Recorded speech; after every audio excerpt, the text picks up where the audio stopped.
নমস্কার, আজি রবিবার ছুটির দিন, তার জন্য ভাবিনু যে আজি একখান রাজবংশী ট্র্যাডিশনাল জলখাবার বানাইলু। তো তোমাক মুই দেখাচ্ছু কি করে কি বানাচ্ছু। এই যে চূড়াগুলা প্রথমে মুই ভাজিম, অনেক সরষা তেল দিয়া দিছু, দেওয়ার পরে এই ভাজা হয়ে গেল।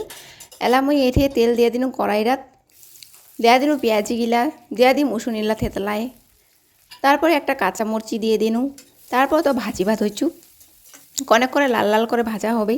আর এই পাখায় বসাই দিন মুই চা বানানোর জন্য জল, আর লাইনটা গেল চলিয়া, তারপর ফ্ল্যাশ লাইট দিয়ে এই যে ধুইছু মুই ভাজিবা, তাতে হাতখান হচ্ছে টেরামেরা। তারপরে দিয়ে দিন হচ্ছে গোলমরিচির গুঁড়া দিয়া অনেক করে ভালো করে ভাজিবা ধুইছু। তারপর চা খানো দিয়ে দিন চা পাতি, তেজপাতা, আর দিয়ে দিম আদা।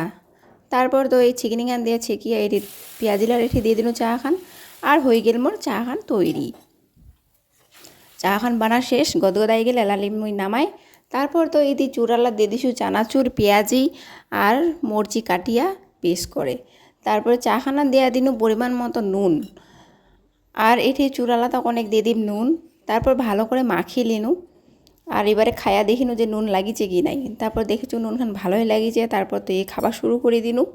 আর কার কার এই জলখাবারলা পছন্দ তাই মোক জানাই দিবেন, কমেন্টত অনেক ভালোবাসা দিয়ে দিবেন।